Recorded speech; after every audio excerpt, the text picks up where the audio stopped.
Mama chin run the way I'm on coke, it's just a dog on someone singing, hey, hey, hey. Mama take a whiff on me. Welcome back to WNHH FM's Radiothon for the Great Give 2022. I'm Paul Bass. Thank you, Alan Appel and Babs Rawls-Ivy, anchoring the first segments of our Radiothon where we help a record 510 nonprofits in our community raise money together with a little friendly competition for prizes to make New Haven a better place. We're running a little late, folks, this hour, so everyone whose turns it will be to make their pitches and sing for their suppers know we're delayed a few minutes because the last segment ran over with squash. But thanks for joining us. Let everyone know, if you could please go to thegreatgive.org. Don't forget thegreatgive.org. Check out the 510 nonprofits that are great and could use support. They're all good. And if you have some money left over, if you want to try to give somebody the New Haven Independent and WNHH FM, we'd appreciate that too. Brent Peterkin, Gather New Haven. How nice to see you, sir. Thanks for waiting patiently. And welcome to the Great Give Radiothon. Thank you. How you been, man? I'm good, man. I'm good. I'm a very resilient person, and so, I think like many people, I'm happy to see things kind of return to some level of normalcy, although it's unclear where things are going with some new strains, but I'm good, man. I'm in good shape. All right. And Gather New Haven is one of the great organizations in New Haven. It's a combination, make sure I got this right, New Haven Farms and the Land Trust? Yeah. So okay, they combined them. Yeah. And they brought in Brent because of his experience in those areas, as well as with the U.S. Attorney's Office. But that was a discussion on another day. He's got deep community experience, sustainable agriculture experience. And Brent, before you give the pitch for why we want people to give money to Gather New Haven, because we do, we ask everyone to start out with a song or a poem related to your topic. You ready, man? Oh, man. A song or a poem related to the topic. Oh, you missed the email. All right. If you don't, that's okay. Because we're running behind, so we'll give you a break on this one. We usually like to do that. So Gather New Haven. You have lots of programs for kids in green spaces, teaching them how to work the land. You also have New Haven Farms, where you have community farms, like in places like Fairhaven. You team up with places like Fairhaven Health Center to have people grow healthy food to eat. What am I leaving out, Brent? What's the pitch? Oh, well, there's a couple of things. And first, I just want to thank you, Paul, because I appreciate your work and Same for here. having me on today, and also the work of your colleagues at The Independent. You guys provide New Haven with a narrative that I think, continuously captures the best the city has to offer. And so as you stated, we're knee deep in this Great Give initiative, and we're appreciative of the Greater New Haven Community Foundation for all that they do to support the region's nonprofit sector.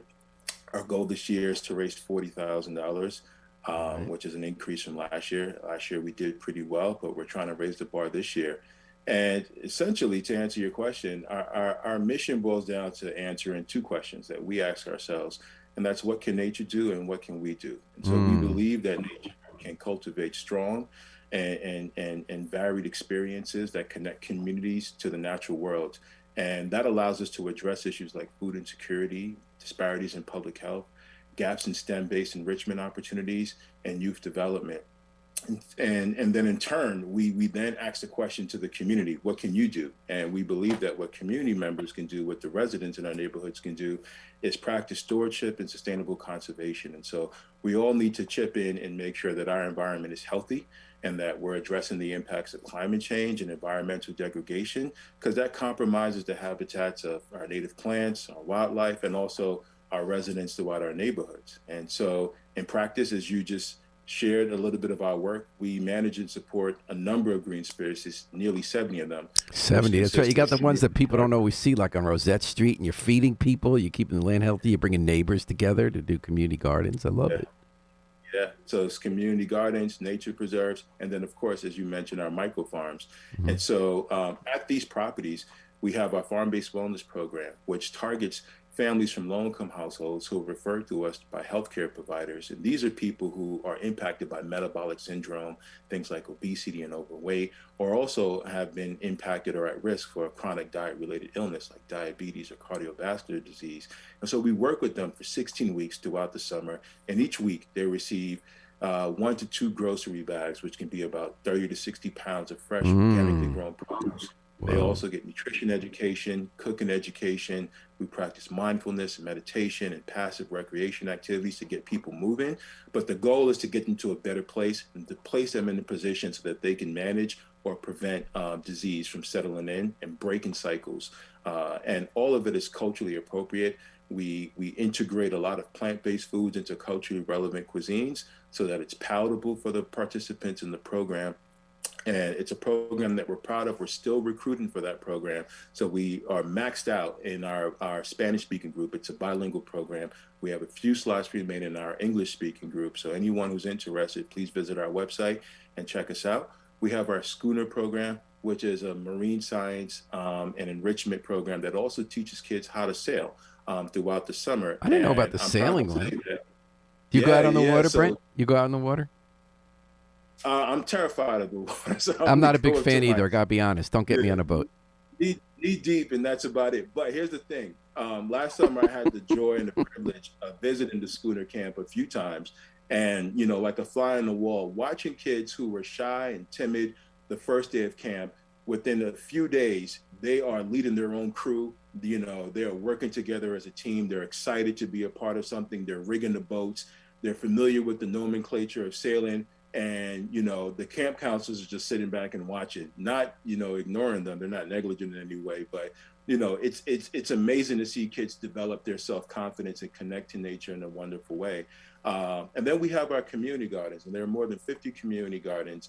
That's a great network of people who are residents of New Haven, who grow for their own households, but also grow, as you share, to give food away to those in need. And this helps to also address issues like food insecurity in neighborhoods that don't have access to fresh and healthy food. No, it's amazing. You're hearing right now from Brent Peterkin he runs Gather New Haven, which sounds like a newish name, new meaning in the last couple of years, but it's actually an old organization combining the Land Trust and New Haven Farms, and now Schooner Inc., right? And they just do so many good things. It's amazing.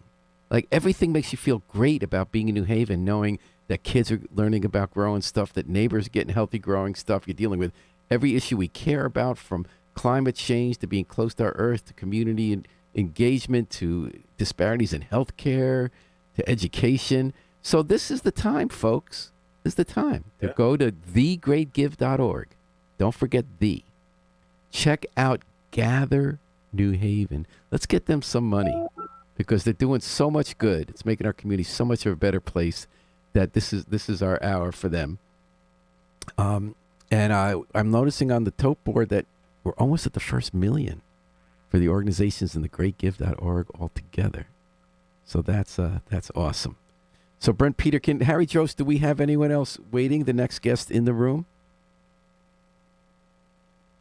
Harry.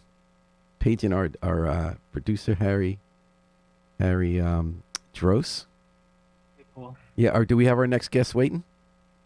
We have a Marjorie Drucker. Yep. Okay, we're trying to catch up because this hour started late. Brent Peterkin, thanks so much for joining us on The Great Give.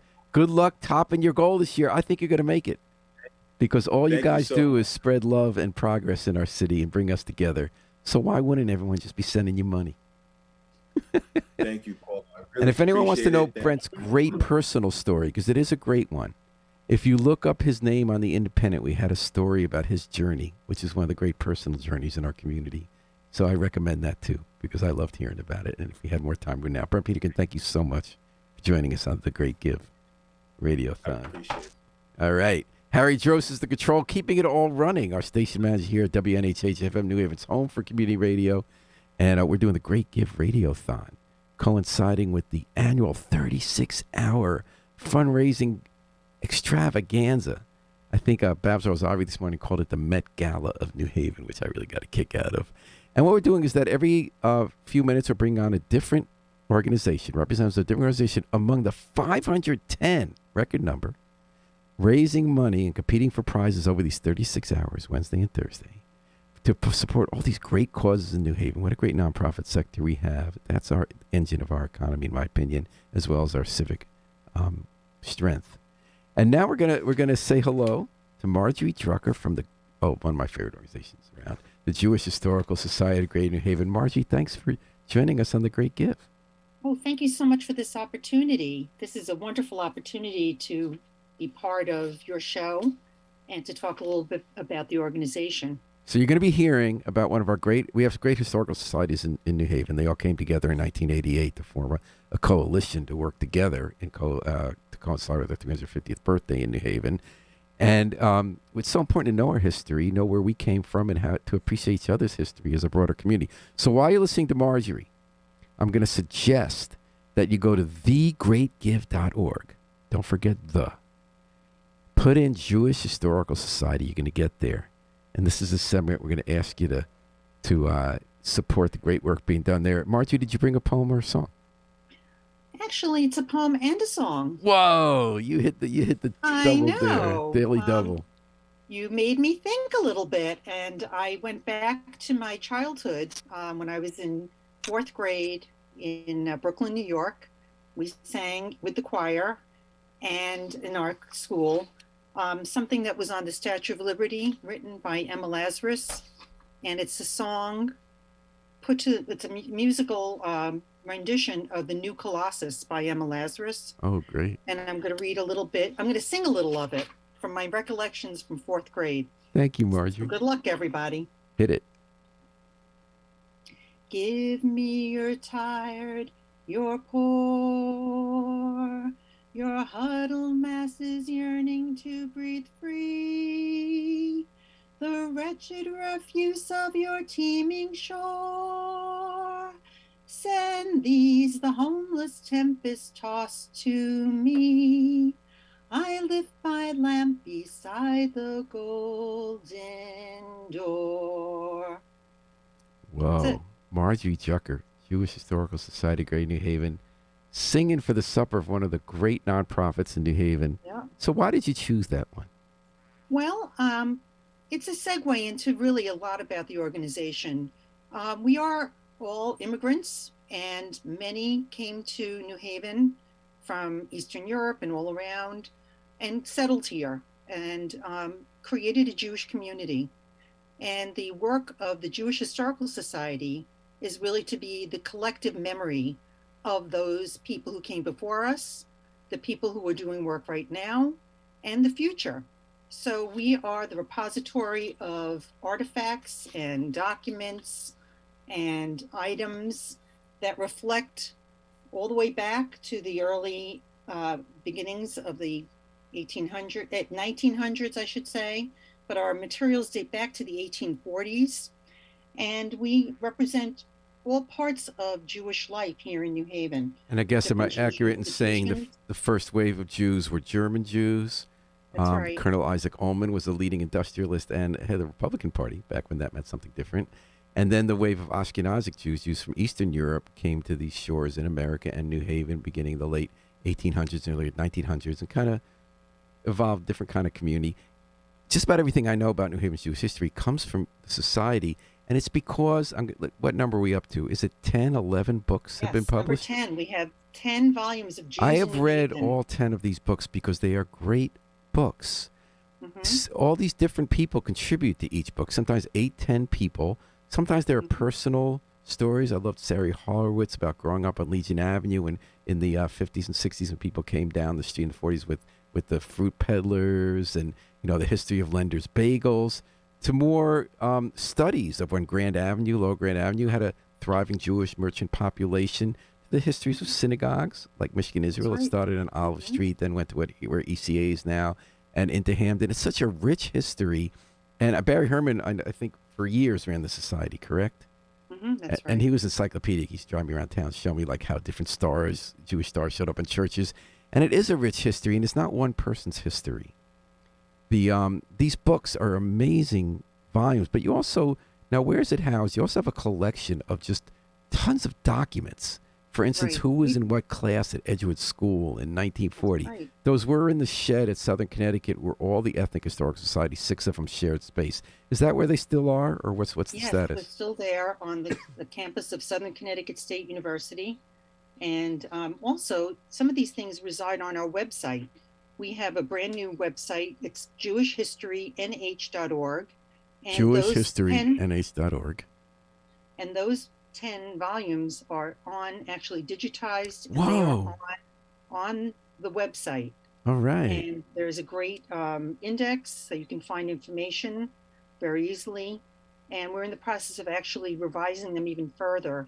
We have some really wonderful staff that are archival staff now that are helping to revise some of those texts and photographs.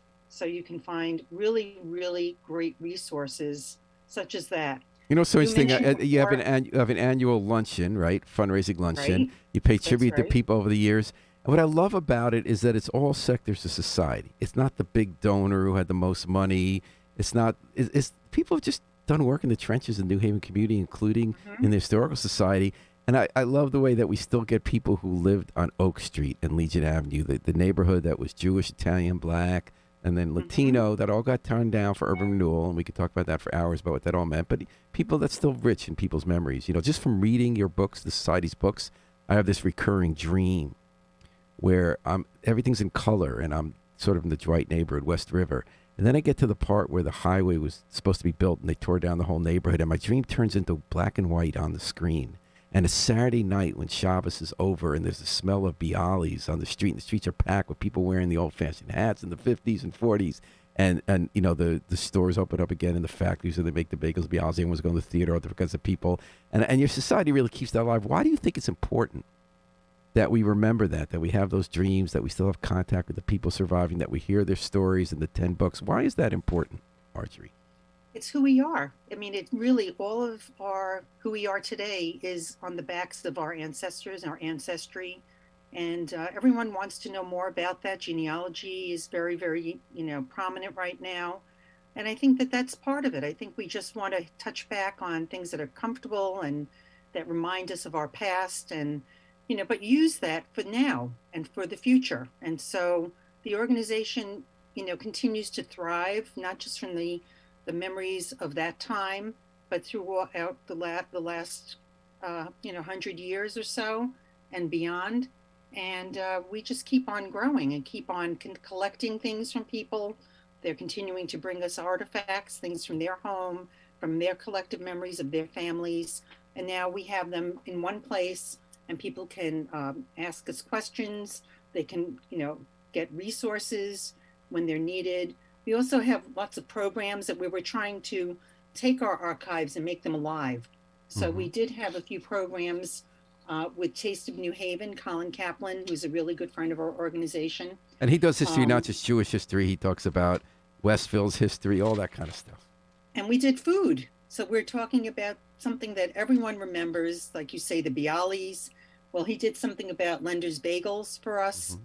And you have that piece that Andrew Horowitz wrote in one of your books with the whole history of the Lenders family coming from Eastern Europe and how they started out in the garage and it became a national frozen So he food did a whole thing. program, a video program for us with, on Zoom, of course. And then this year we did the Legend of the Deli. So it's all the local delis. Tell me about that. What's the New legend of Haven. the deli? Yeah. And that actually, the video for that presentation is also on our website. Oh, So fun. if people want to see that, they're welcome to come to the website and take a look. So all right. of the things we do, though, are really dependent on support from the community. So we appreciate that you've given us this opportunity to reach out to everybody. And we really hope people will go and be generous and give on the Great Give website. All And we right. have We're going to some remind them how to matching do that, Marjorie Drucker. Good. And thank you so much for joining us on the Great Give. We're a little backed up now. Okay. We're gonna just thank you again. Remind people right now, Jewish Historical Society of Greater New Haven, one of the great community groups in New Haven. Please go to thegreatgive.org. Don't forget thegreatgive.org. We're in the midst of the 36-hour Great Give competition, and please spare some change electronically for the Jewish Historical Society. And by the way, folks, we just topped $1 million for the whole Great Give. We're getting Wow. going, and we're That's going to go amazing. great place. Marjorie Drucker, thank you very much. Thank gonna- you so much. Bye-bye now. And we're going to squeeze two people into the next segment first, because this is also the hour when people who didn't sign up when we were setting up this radiothon, we're trying to squeeze them all in. So we're going to start to do 7-minute segments. We're going to go next to the Broadway on Main, which is a new entrant, I believe, this year. And we have 3 guests from a new organization. That's East Haven, New Haven Arts Organization. You're listening to the Great Give Radiothon at WNHH FM, New Haven's home for community radio. We're helping nonprofits, 510 of them, a record number, raising money jointly and with fun competition for prizes over 36 hours on Wednesday and Thursday. We'd love you to go to thegreatgive.org. Give to as many as you can. If you got some money left over, think of us. We're a nonprofit, the New Haven Independent, WNHH FM, Valley Independent Sentinel. And if you look us up there, you could help us out too. So Harry Drost, our station manager, we have Billy DeCross, Carla Stockton, and Neil Fuentes ready to join us from Broadway on Main. All right. Welcome, folks, and thanks for joining us. We squeezed you in last minute here. And so Broadway on Main, as I understand it, you're on Main Street in East Haven. You're serving the area, and you're a new theater company that's joining up. So do you want to tell us about who you are and what you're up to? Hello, everybody. Hi. My name is Neil Fuentes, and yes, I am one of the founders of Broadway on Main. Broadway on Main comes from a company that started in 2013 called the New Haven Academy of Performing Arts. The New Haven Academy of Performing Arts was initially going to be just a voice studio where we're going to be teaching singing to people, but throughout the years, it became such an amazing thing. It became a voice studio. It became we teach instruments, we teach acting, we teach musical theater, etc., etc. So with that said, we decided that it was time after all these years to reach more people, because theater changes life. Definitely, theater changes lives. So this is our opportunity now to reach out to the community and to bring people who otherwise wouldn't been able to afford to have a voice lesson or to be on a school where they can learn theater, but now they can, because we're going to be providing also scholarships. We're going to be providing mental health therapy through theater and much more. And so when did you guys start? When did you open? We, well, yes, go ahead. So Broadway on Main officially opened this past year, and our season will kick off this September. Oh, excellent. We are currently in the midst of building our actual physical space, which is Cabaret on Main, which will be the home to both New Haven Academy of Performing Arts and Broadway on Main Theater Company, plus available for our community as well to use.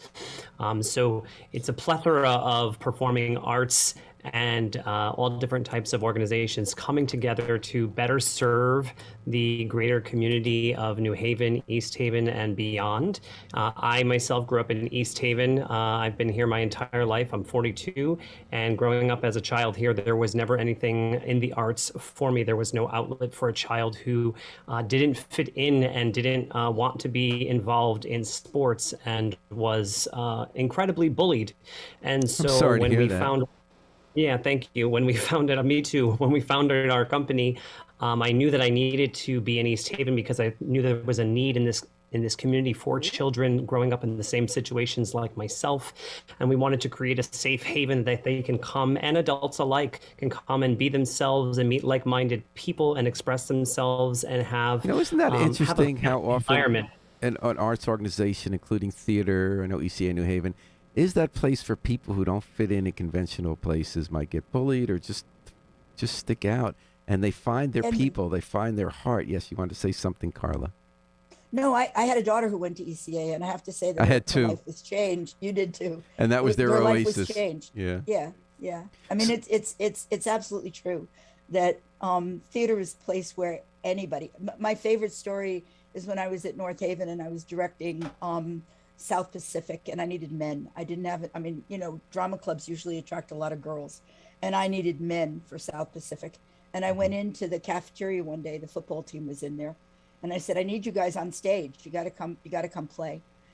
What happened was the most wonderful thing I've ever seen in North Haven, that I saw in North Haven in the years that I was there, was all of a sudden these kids who had been completely disparate, who had never spoken to one another before, who made fun of one another, were suddenly friends. And at homecoming and at the prom, they're all dancing together. That's It was awesome. It was a beautiful thing. Well, it's beautiful that you folks got up and running. I wish you success both in the training you'll give the kids and the performances you're going to put on. I think it's going to be a great addition to our community at the East Haven, New Haven line. Before you go, I did ask everyone to bring a poem or a song. So who's up? Oh, a poem or a song? Wow, I was not expecting that, but I'm sure we can come But up with you- something. you've got plenty of stuff in your arsenal, Mr. Billy. All right, Mr. Billy, you're up. Sure. So actually, this weekend is Mother's Day, and we're actually having a Mother's Day cabaret, and I am singing a song dedicated to my mother, but it's specifically to also all the other wonderful mothers out there who are constantly putting their lives before their children, and as mothers do, they sacrifice for us. My mother sacrificed for me my whole life so that I could have more and have a better life than she. And so I guess I can do that. You could do a short version. We just want to hear your poem. What's an acapella, right? Yeah, Why just not? a short I'm a version. voice Give teacher. us a verse. Sure. We'll give you the short version. What do you give to the lady who has given all her life and love to you? What do you give to the reason you are living? I could window shop the world before I'm through. Mama, a rainbow, mama, a sunrise, mama, the moon to wear. That's not good enough, no, not good enough, not for mama. Mama, a lifetime crowded with laughter. That's not long enough, not half long enough. What can I give you that I can give you?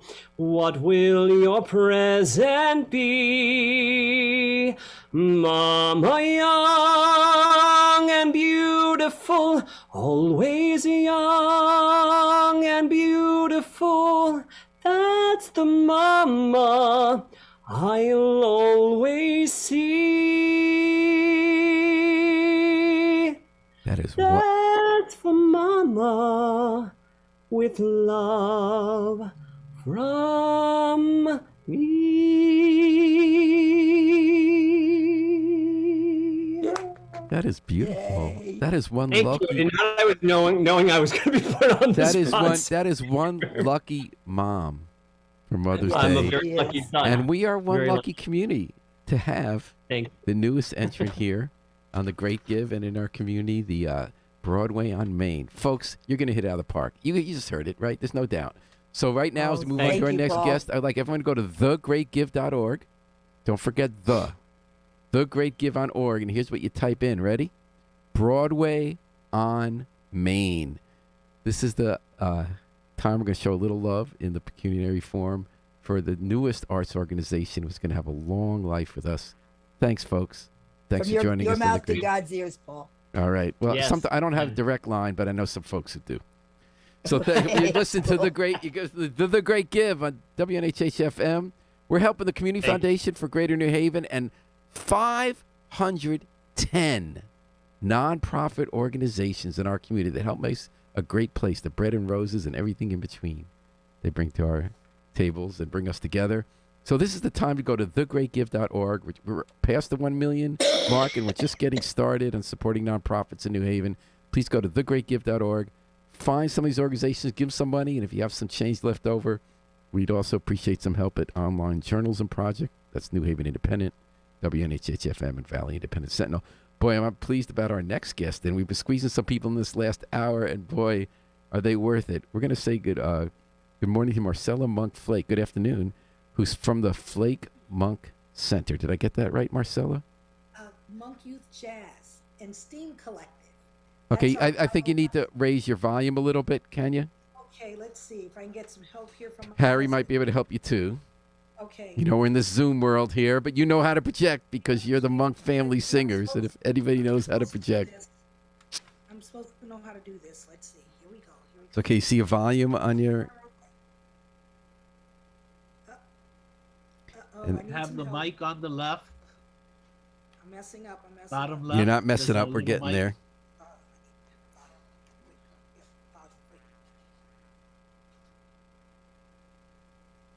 Here we go. So what we're hearing about is the Monk Youth Jazz and Steam Collective. And what's going to be interesting about this conversation is we're talking about something new and something that's not new, which is that the Monk family for generation has been performing music in our churches and other venues and is descended from one of the great jazz musicians and innovators of the 20th century, Thelonious Monk. People don't know that his family is in New Haven and creating all this music.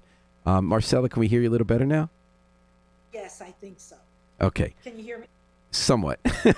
I've heard you in church, and I've heard you on White Street. You guys have been singing. I've heard you at on Goff Street singing on Sunday. Tell me what this new project you have. I've read about in the Independent. Your new project to start in the pandemic to bring jazz to young people. Well, Monk Youth Jazz was birthed out of my relationship with my cousin Thelonious III, who's actually Thelonious Monk's son, And performs. and performs. Yes, he's a incredible drummer and composer as well, and a real he just loves children, and he loves sharing his gift for music with young people. So he started coming to New Haven to visit the students at Co-op High School and students in area schools back in 2011.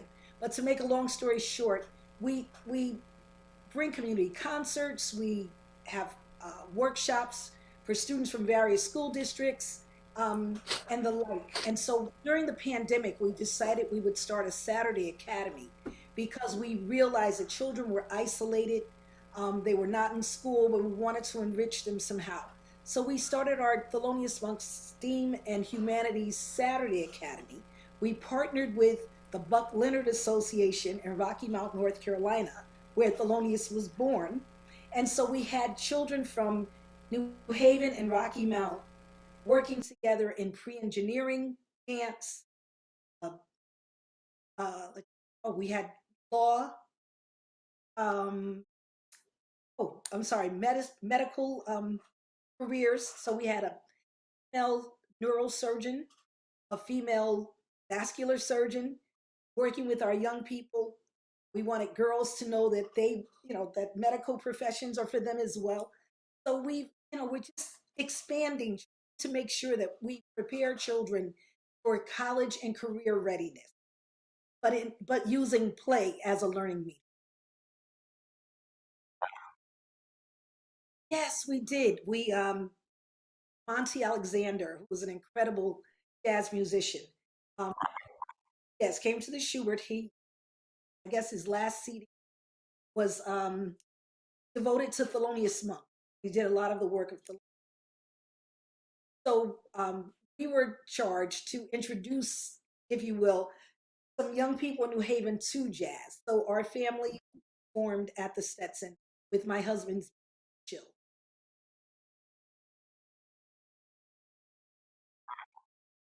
So,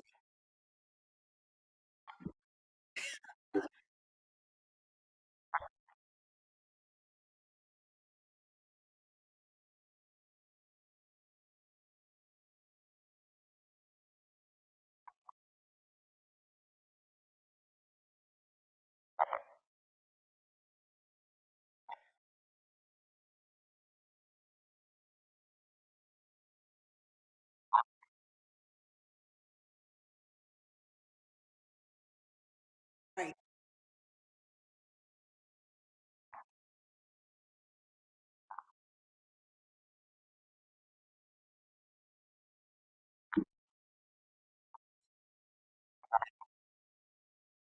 right,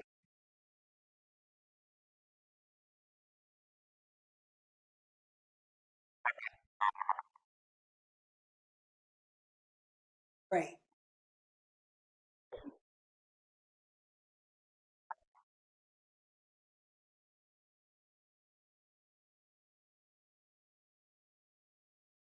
that's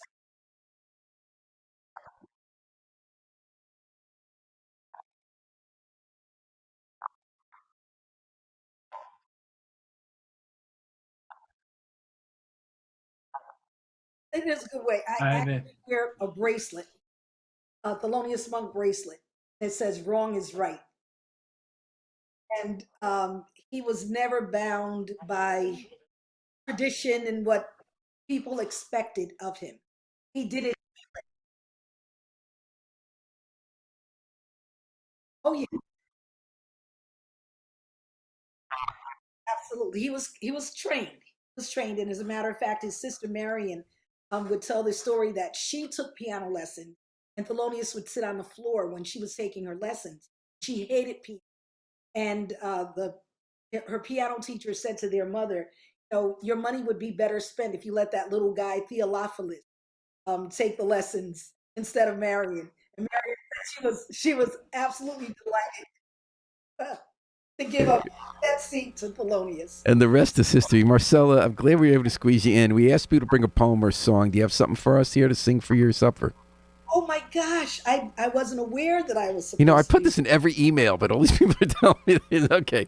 Would you feel okay singing a bar or two? A verse? Can I sing? It could be something from church that you sang on Sunday. It could be a standard you sang at Stetson. Oh my gosh, let's see. I'm really on the spot. Because, for us to have a Monk or a Flake, because, it's also Floyd Flake's whole family. These are two black culture and community dynasties that are brought together in New Haven. If you don't want to, Marcel, it's okay. But I don't know if I've ever known you to pass up the opportunity. I'm normally not shy, but I will put in this shameless plug. We will be performing at the Arts and Ideas New Hallville Festival on May 22nd. So I'll be better prepared. Okay, but you want to give us one verse of what song you would normally sing? Let's see. Or Precious Lord or anything. All right. I sing because I'm happy. I sing because I'm free.